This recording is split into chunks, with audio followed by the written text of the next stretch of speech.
Parents and teachers hardly knew where to start this morning when they began clearing up the overnight destruction. Vandals entered the library by smashing a window. Inside, they toppled bookcases and filing cabinets before attempting to destroy the building by setting fire to a pile of books. Fortunately, the blaze smothered itself, leaving most of the volumes intact. Beryl McLeod has been the school librarian for 10 years. I cried twice so far, and now I'm not going to cry anymore. I'm very calm now. Because it was terrible. I've never seen anything like this.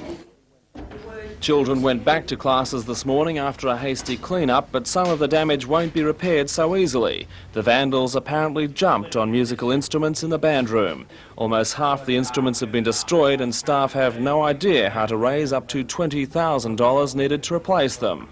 The school is about to move into a more modern building, but the old classrooms have a heritage listing. Had the fire taken hold, East Maitland could have lost a piece of history dating back 130 years. This isn't the only school to be attacked. On Tuesday night, 2 petrol bombs were thrown into a window at Rutherford High School. Once again, the fire didn't take hold and damage was light. At this stage, police don't believe the 2 incidents are related. I'm Tom Hilston for NBN News.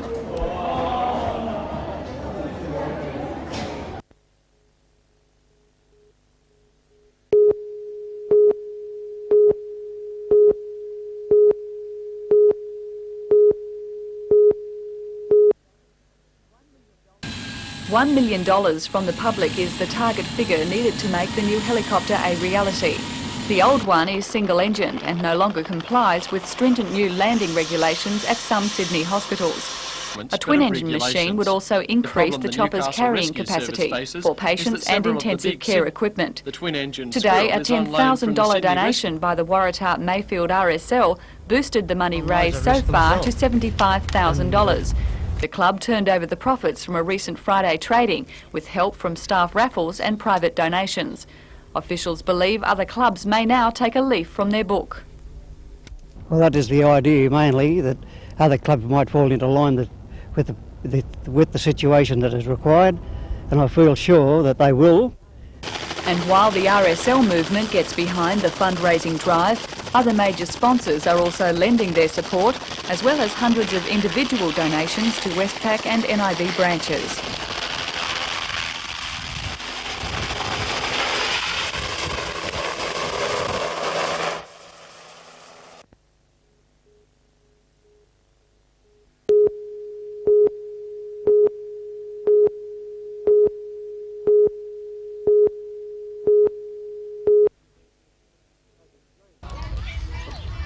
As its name suggests, the event was designed to encourage the planting of trees in Australia, hopefully 200 million by December the 31st this year.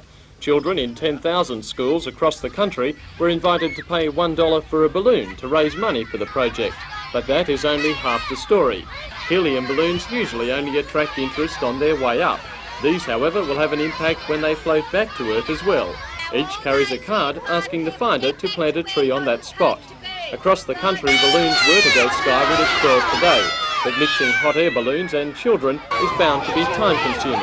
There were several early casualties and some fruitless chases before the big moment finally arrived.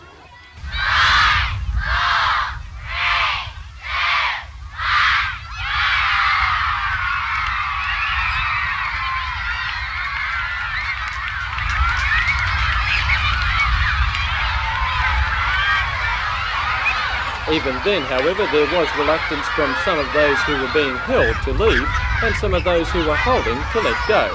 The majority, however, were soon soaring over the rooftops, each carrying a potential new addition to the tree population of Australia.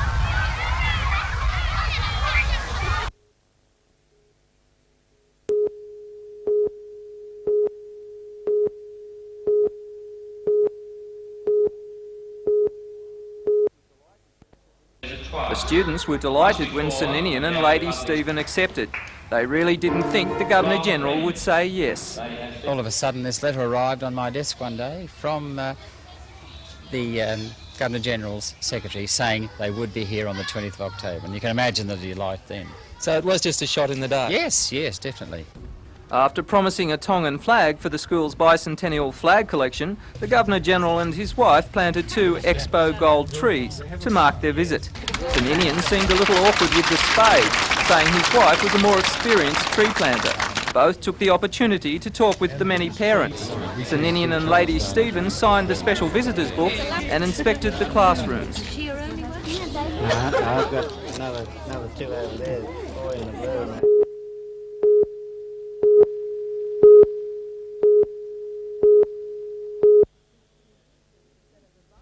I'm also glad to be... Senator Button was the first to address those attending Day 2 of the conference at City Hall. For much of his speech, the minister focused on the success of the Japanese manufacturing sector, observing Japan's Ministry of International Trade and Industry, also known as MITI. MITI provides a legislative framework to assist depressed industries. There's a lot to learn from MITI in Japan. We have not attempted to follow its prescriptive directions to particular firms or industries. But as MITI does, we see the value of taking a longer-term view of industrial development and the need to have some sort of strategic vision. And the conclusions But while seeing the value of looking ahead in the long term, he says Australia isn't looking far enough. Later, it was opposition leader John Howard's turn to speak. For much of the time, he focused on our economy. We still have an inflation rate that is more than double that of our major trading partners. We still have a national debt which is about $7,000 for every man, woman and child in Australia. And there has been no underlying improvement in our current account deficit. He says problems can be traced to a fundamental flaw. Australia has failed abysmally on the productivity front. He says we have restrictive work practices and old-fashioned industrial relations. Other speakers today included opposition leader in the Senate, Senator Fred Chaney, and New South Wales Farmers Association President Michael Tooth. Meanwhile, the Federal Minister for Finance, Senator Peter Walsh, will be in Newcastle tomorrow to also address the Chamber of Commerce National Conference. He'll be focusing on Australia's economic challenges. Belinda Boris reporting for NBN News.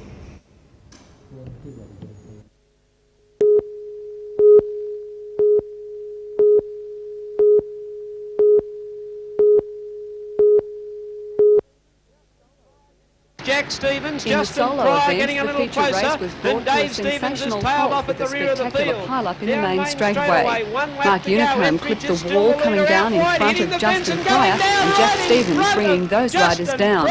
Despite some tense moments, the large crowd was relieved to see that all riders escaped serious injury. Absolutely nowhere to go.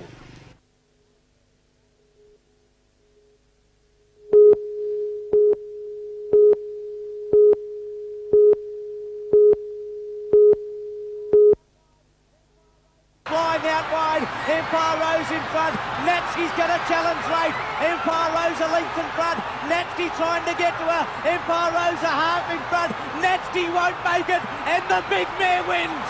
Empire Rose beats Natsky, 3 lengths away now, Bono Apollo run, behind those round the way.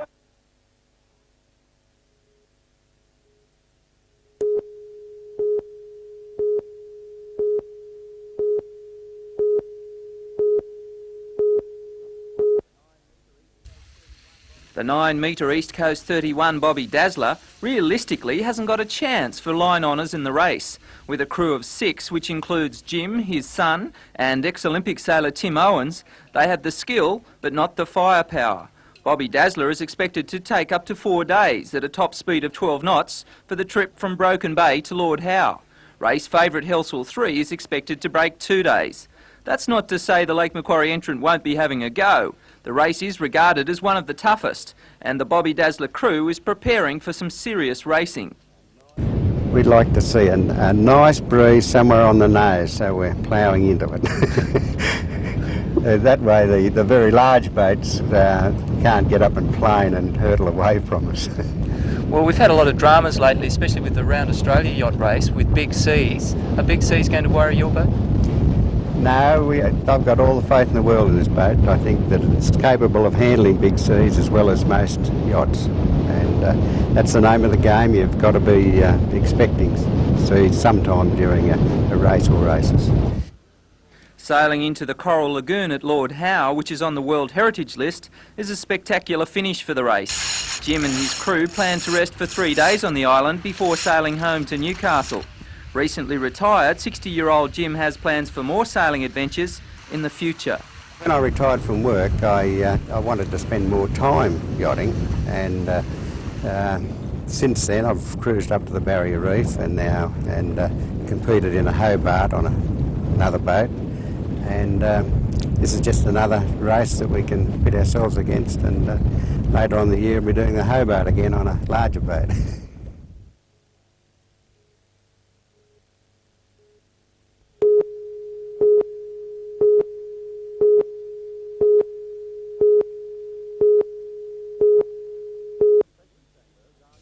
Recompression chambers are known for their use to relieve the discomfort of divers suffering the bends. But up to now, they've always been large facilities in hospitals, usually at naval establishments. This unit weighs just 300 kilograms and is small enough to fit aboard a medium-sized helicopter so it can be taken to the victim no matter where. And it won't be used just for divers who've surfaced too quickly. Now, many facets of medical treatment can be enhanced by placing the patient into a high atmospheric pressure. Developer Bob Cowan explains. When you feed oxygen under pressure, of course, it gets through the system a lot quicker. Burn victims are a classic example where a badly burnt person, as you know, all the capillaries are burnt off and the oxygen has a very difficult time getting through to the most needed parts.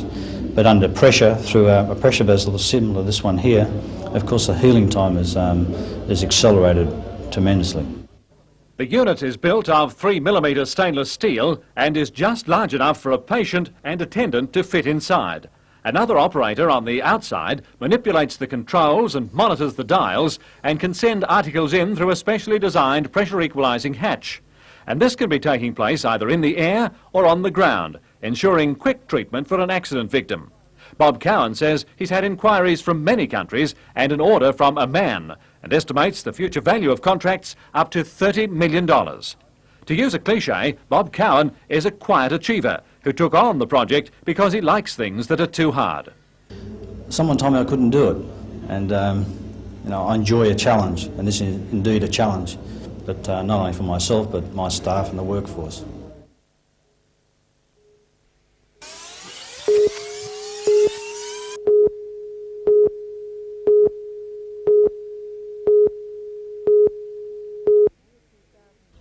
By the year 2001, Mrs. Chadwick believes 16% of Australians will be more than 60 years old.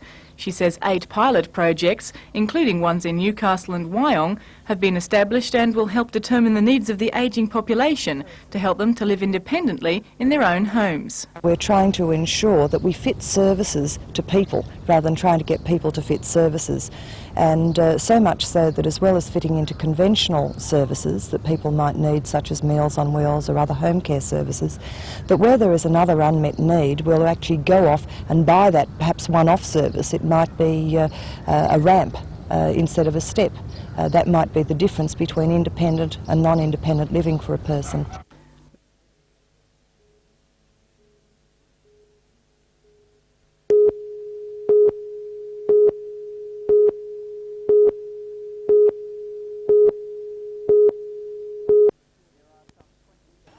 There are some 20,000 recorded descendants of William and Susanna Gill, so those at today's celebration were just a drop in the ocean. The Gills settled at Raymond Terrace in 1838 after sailing on the Maitland from England. 4 years later they moved to Woodville. 2 other Gill families settled in the area. For today's generation, the wet weather made planned river trips and gravesite visits awkward. However, it was a good opportunity to catch up with that old uncle or cousin that you only see on special occasions. But for 2 of William and Susanna's great-great-great-great-grandchildren, Trevor and Claire King from Maitland, meeting all those relatives was just a little bit daunting.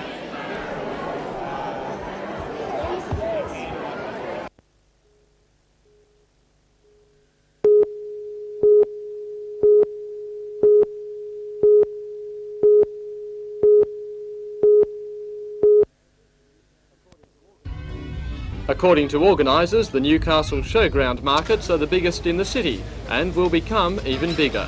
That wasn't the case today, however, with only a few shoppers braving the intermittent rain and numerous empty spaces indicating the number of stall holders who'd pulled out.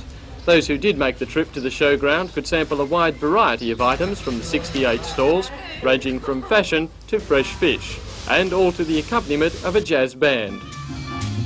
And the rain couldn't dampen the enthusiasm of market manager Jonathan Gould. We've got some very good traders, and I'd like to say that there is no way in the world that we won't be here. We've got a 5-year lease. We're going to be here every minute of the way.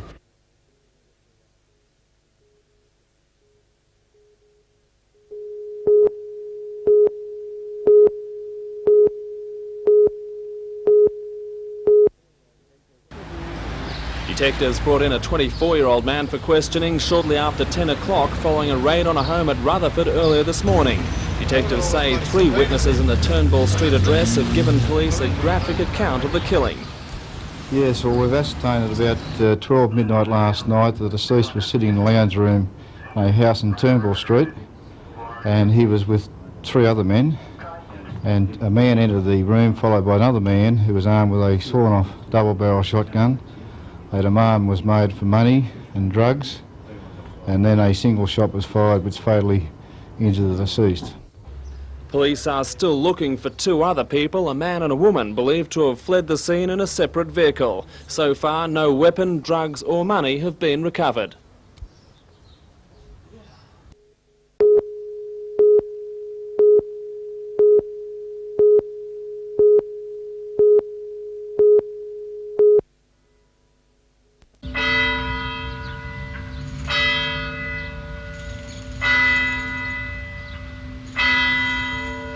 The 11th hour of the 11th day of the 11th month is remembered all over the country as the joyous occasion on which the armistice ending the most horrific war ever seen was signed.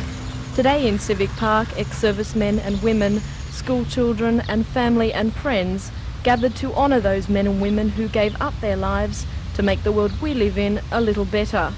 As the traditional 2-minute silence was observed, similar thoughts to these must have flashed through many minds. Let us remember in particular all the servicemen and women who paid the supreme sacrifice and the honour and respect brought to this nation as a result. All memories, good and bad, must never be forgotten, and we must use them as a basis for building new family culture.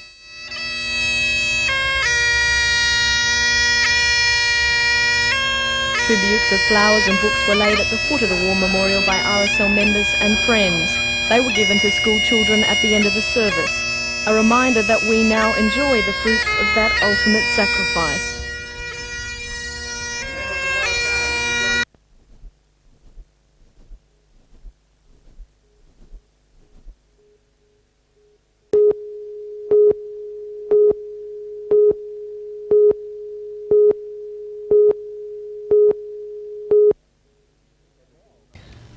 Ever since 1954, when Fred became treasurer of the Wall's End Junior Soccer Club, the 69-year-old has been involved in an official capacity with the code in Newcastle and the northern regions. Before announcing his retirement, Fred had been secretary of the Newcastle Association for all but one of the past 26 seasons. What would have been the biggest highlight of those 34 years? That's hard to say. There's been so many of them, but I would say when I was made a life member of the Newcastle Association, and again when I was made a life member of the North New South Wales Amateur Soccer Federation. So what do you do now? Well, as a lot of people have asked me that question. At this stage, just going to relax, wind down. Think possibly you could be back in an official capacity in a few years' time? It's a possibility.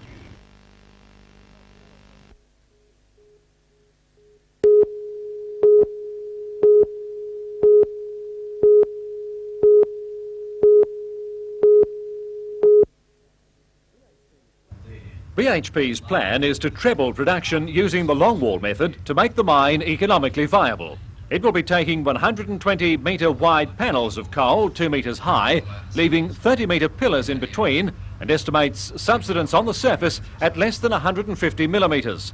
The first 1.5 kilometre long panel will begin beneath houses at the western end of Seaham Street at Holmesville. A quick survey of reaction from residents there came up with a variety of answers from don't know to what can you do. But 75-year-old Ern Lambert plans to be a little more scientific. I'm going to buy a plumb bob, and I'm going to set it up somewhere on the ceiling and put a nail dead centre where that plumb bob. Well, every now and again when the work goes on, I'll get that plumb bob out and I'll test. And if there's anything varies, I know I've got movement. I'll also take a few photos of the inside linings in case they crack. But I'll just have to accept it. Christine McLaughlin wasn't home when BHP called, but was left this letter and plans to ask a lot more questions before she's satisfied there'll be no effect on her property. I'll go along to meetings and find out what it's all about. I mean, I've got little ones, and frankly, I don't fancy the idea of them coming in and mining underneath my house. As BHP says, it has contacted many of the people likely to be most affected by any subsidence which does occur. That's in the area of CM Street at Holmesville. And as the company says, most people, while they have some fears, do tend to accept that longwall mining will happen beneath their homes.